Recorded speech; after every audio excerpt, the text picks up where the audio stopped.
Praise lord. బాగున్నారా? మీరందరూ దేవుని కృపలో వర్ధిల్లుతున్నారని నేను నమ్ముతూ దేవుని స్తుతిస్తూ ఉన్నాను. ఈరోజు ప్రియులారా, ఒక చిన్న వాక్యాన్ని మనం చూసుకుందాం. మత్తయి సువార్త 7వ అధ్యాయము 21వ వచనంలో ఈ మాట రాయబడి ఉంది. ప్రవ్వా ప్రవ్వా అని నన్ను పిలుచు ప్రతి వాడును పరలోక రాజ్యంలో ప్రవేశింపడు కానీ పరలోకమందున నా తండ్రి చిత్త ప్రకారము చేయవాడే ప్రవేశించును అని వాక్యంలో రాయబడి ఉంది. మనం చాలామంది చాలా గొప్పగా గంభీరంగా ప్రార్థనలు చేస్తూ ఉంటారు. కొంతమంది చాలా గొప్ప గొప్ప మాటలతో ప్రార్థనలు చేస్తూ ఉంటారు. చాలా గొప్ప గొప్ప పదాలను వాడుతూ ఉంటారు. వాక్యాలని వాళ్ళు ఆ ప్రార్థనలో చెప్తూ ఉంటారు. చాలా బాహాటంగా వారి భక్తిని కనపరుస్తూ ప్రదర్శిస్తూ ఉంటారు. దేవుని వాక్యం ఏం చెప్తుందంటే, ఇలాంటి వేషధారణని దేవుడు సహించడు, ఏమాత్రము ఆమోదించడు. దేవుని వాక్యం చెప్తూ ఉంది, యేసుక్రీస్తు ప్రభువే ఈ మాట అన్నాడు, ప్రవ్వా ప్రవ్వా అని నన్ను పిలుచు ప్రతి వాడును పరలోక రాజ్యంకు వెళ్తారనుకుంటున్నారా? వాళ్ళు ప్రవేశింపడు కానీ దేవుని యొక్క చిత్తాన్ని చేయువాడే పరలోక రాజ్యములో ప్రవేశించగలుగుతాడు అని ప్రభు చెప్తూ ఉన్నాడు. నువ్వు దేవుని చిత్తం చేసేవాడుగా ఉండకోకుండా నీ ఇష్టానుసారంగా నువ్వు జీవిస్తూ, మన ఇష్టానుసారంగా మనం బ్రతుకుతూ, మన ఇష్టమైన మన కార్యాలు చేస్తూ, ప్రతిదీ దేవుడు చేసినట్లుగా, దేవుడు చెప్పినట్లుగా, అదే దేవుని చిత్తము అన్నట్లుగా మనుషులను నువ్వు మైమరపించేసి, లేకపోతే మనుషులను నువ్వు మోసం చేస్తూ నువ్వు భక్తిని ప్రదర్శించే వాడుగా ఉన్నావా? ఈరోజు దేవుడు నీతో మాట్లాడుతూ ఉన్నాడు, నాతో మాట్లాడుతూ ఉన్నాడు. ఈ వేషధారణను దేవుడు మెచ్చడు. ప్రియులారా, నువ్వు దేవుని దగ్గర ప్రవ్వా ప్రవ్వా అని పిలిచిన ప్రతివాడు పరలోకంకు వెళ్ళడు. గొప్ప గొప్ప ప్రార్థనలు చేస్తూ ఇదిగో కనపరుచుకునేవాడు అందరూ ప్రభు దగ్గరికి వెళ్ళరు. దేవుని చిత్తాన్ని ఇదిగో ఉత్తమము, అనుకూలము, సంపూర్ణమైన దేవుని చిత్తం ఏదో పరీక్షించి తెలుసుకుని వాడే పరలోక రాజ్యమును ప్రవేశిస్తాడు. చూడండి ప్రియులారా, ఇదిగో యెషయా 29వ అధ్యాయం 13వ వచనంలో దేవాది దేవుడు ఈ మాట చెప్తూ ఉన్నాడు.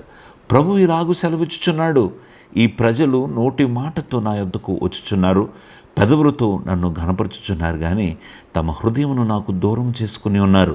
వారు నా ఎడల చూపు భయభక్తులు మానవుల విధులను బట్టి వారు నేర్చుకున్నవి అని వాక్యంలో సెలవిచ్చి ఉన్నాడు. నా ప్రియ సహోదరి సహోదరుడా, దేవుడు ఈరోజు నీతో నాతో మాట్లాడుతూ ఉన్నాడు. ఇదిగో, నోటి మాటలతో నీ భక్తిని ప్రదర్శిస్తూ ఉన్నావా? నోటి మాటలతో దేవుని దగ్గరికి వస్తూ ఉన్నావా? గొప్ప గొప్పగా పాటలు పాడుతున్నావేమో, వాక్యాలు చదువుతూ ఉన్నావేమో, అందరికీ కనపడేటట్లు చాలా మందిరంలో, చర్చ్లో నువ్వు కనపడే రీతిగా నువ్వు ప్రదర్శన భక్తి చేస్తూ ఉన్నావేమో. నేను ఇలా చేయటం తప్పు పట్టట్లేదు, మంచిది. నువ్వు మనము యాక్టివ్గా ఉండాలి, దేవుని యొక్క కార్యాల్లో చురుగ్గా పాల్గొనాలి, చురుగ్గా పని చేయాలి, దేవునికి మహిమ తేవాలి. అలాగూ చేస్తూ నువ్వు దేవుని చిత్తాన్ని కూడా చేస్తూ దేవునికి అనుకూలమైన సాక్షిగా, పాత్రగా నువ్వు ఉన్నట్లయితే దేవునికి నిజంగా మహిమ కలుగుద్ది. నీ యొక్క ప్రయాస ప్రభువునందు వ్యర్థం కాదు. నువ్వు చేస్తున్న ప్రతి పరిచర్య గొప్పగా ఆశీర్వదింపబడుతుంది. అంతేకాని నోటి మాటలతో ఆయన దగ్గరికి వచ్చి పెదవులతో ఆయన ఘనపరిచి హృదయం మాత్రం దేవునికి దూరంగా ఉంటే ఎలా తమ్ముడా? దేవుడు దాన్ని అంగీకరించడు కదా.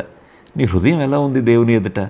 దేవుని ఎదుట నీ యొక్క మనస్సాక్షి ఎలా ఉంది? మనస్సాక్షి నేను గద్దిస్తూ ఉందా? నువ్వు తప్పులు చేస్తున్నావు, వేషధారుడుగా ఉంటూ ఉన్నావు, పైకి కనపడుతూ అనేక మంది దగ్గర నువ్వు భక్తి ముసుగు వేసుకొని నువ్వు ఇదిగో నీ ఇష్టానుసారంగా నువ్వు జీవిస్తూ ప్రజలను మోసం చేస్తూ ఉన్నావేమో, సేవకులను మోసం చేస్తూ ఉన్నావేమో. నువ్వు దేవుని మోసం చేయలేవు, గుర్తుంచుకో. ఈరోజు దేవుని వాక్యం చెప్తూ ఉంది, వారు ఎలాగూ ఉంటూ ఉన్నారంట, నా ఎడల చూపు భయభక్తులు మానవుల విధులను బట్టి వారు నేర్చుకున్నవి అని అంటున్నాడు. మానవ విధులను బట్టి, మానవుల యొక్క ఇదిగో ఆ యొక్క విధులను నువ్వు అనుసరించేవాడుగా, అదేదో పనిగా, అదేదో ఒక కార్యముగా, లేకపోతే ఒక పద్ధతిగా, లేకపోతే అదొక క్రమాన్ని నువ్వు భక్తిలో నువ్వు ఇముడ్చుకున్నావేమో. క్రమం కలిగిన భక్తి మంచిదే, కానీ క్రమమే భక్తి కాదు సుమా, జాగ్రత్త. చాలామంది డిసిప్లిన్ భక్తి చేస్తూ ఉంటారు. డిసిప్లిన్ ఉంటుంది కానీ ఇదిగో లోపల మనస్సాక్షిలో హోలీనెస్ ఉండదు, పరిశుద్ధత ఉండదు, వాళ్ళ మాటలో నిలకడతనం ఉండదు, యథార్థత ఉండదు, నీతి ఉండదు. ప్రియులారా, మన జీవితము అవునంటే అవునన్నట్లుగా ఉండాలి, కాదంటే కాదన్నట్లుగా ఉండాలి. ఇదిగో దేవుని యొక్క వాక్యము చెప్తూ ఉంది. ఇదిగో కీర్తనకారుడు 78వ కీర్తన 35, 36 వచనాల్లో అంటూ ఉన్నాడు, దేవుడు తమకు ఆశ్రయదుర్గమనియు మహోన్నతుడైన దేవుడు తమకు విమోచకుడనియు వారు జ్ఞాపకం చేసుకొనిరి. అయినను 36 వచనాలు అంటున్నాడు, అయినను వారి హృదయము ఆయన ఎడల స్థిరముగా నుండలేదు, ఆయన నిబంధనను వారు నమ్మకముగా గైకొనలేదు. దేవుని ఎదుట స్థిరంగా లేరంట. నువ్వు మందిరానికి తప్పకుండా వస్తూ ఉంటావేమో, నువ్వు మానక ప్రతి పనిలో, దేవుని యొక్క పనిలో చురుగ్గా పాల్గొంటున్నావేమో. మంచిదే తమ్ముడా, మంచిదే చెల్లి. కానీ నీ మనస్సాక్షి ఎలా ఉంది? నీ యొక్క స్వభావం ఎలా ఉంది? నీ మాట తీరు ఎలా ఉంది? దేవునికి అనుకూలమైన పాత్రగా ఉంటున్నావా? దేవుని చిత్తము నెరవేర్చేదానిగా ఉంటూ ఉన్నావా? అందుకే యేసుక్రీస్తు ప్రభువే ఈ మాట అన్నారు, ప్రవ్వా ప్రవ్వా అని పిలిచిన ప్రతి ఒక్కడు పరలోక రాజ్యంకు వెళ్ళడు. దేవుని చిత్తమును నెరవేర్చువాడే పరలోక రాజ్యంలో ప్రవేశిస్తాడు. నువ్వు దేవుని చిత్తం చేస్తావా? ఇప్పటి వరకు నీ స్వనీతిని, స్వచిత్తాన్ని చేసావేమో. ఇప్పటి వరకు నీ సొంత జ్ఞానాన్ని నువ్వు కనపరుస్తున్నావేమో. భక్తిలో యుక్తిని ప్రదర్శిస్తూ ఉన్నావేమో. దేవుడు ఈరోజు నీతో నాతో మాట్లాడుతూ ఉన్నాడు. ఇదిగో దేవుని చిత్తం చేయి, దేవునికి అనుకూలమైన పాత్రగా ఉండు, దేవునికి సజీవ యాగముగా, సర్వాంగ హోమముగా, పానార్పణముగా నీ జీవితాన్ని ప్రభు యొక్క బలిపీఠం మీద నీ యొక్క జీవితాన్ని పెట్టుకున్నట్లయితే దేవుడు తప్పక ఆశీర్దిస్తాడు, కృప చూపిస్తాడు. ప్రియ సహోదరి సహోదరులారా, ఇలాంటి జీవితము మనము కలిగి ఉందుముగాక. చిన్న ప్రార్థన చేసుకుందాం.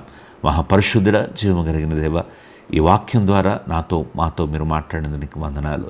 ఇదిగో తండ్రి, దేవా తండ్రి, ఇదిగో తండ్రి ప్రభా, పెదవులతో నిన్ను గనపరచువారిగా, ఇదిగో పెదవులతో దేవా తండ్రి మేము దేవా తండ్రి కీర్తించేవారిగా మేము ఉంటూ, దేవా తండ్రి ప్రభా, ఇదిగో ఈ లోక దేవా తండ్రి పోకడలను బట్టి, దేవా తండ్రి ఇదిగో తండ్రి దేవ తండ్రి పరిస్థితులను బట్టి, దేవా తండ్రి ప్రభా, ఇదిగో తండ్రి మానవుల విధులను బట్టి, ఇదిగో మేము దేవ మా భక్తిని నెరవేరుస్తూ ఉంటే దయచేసి మమ్మల్ని క్షమించండి.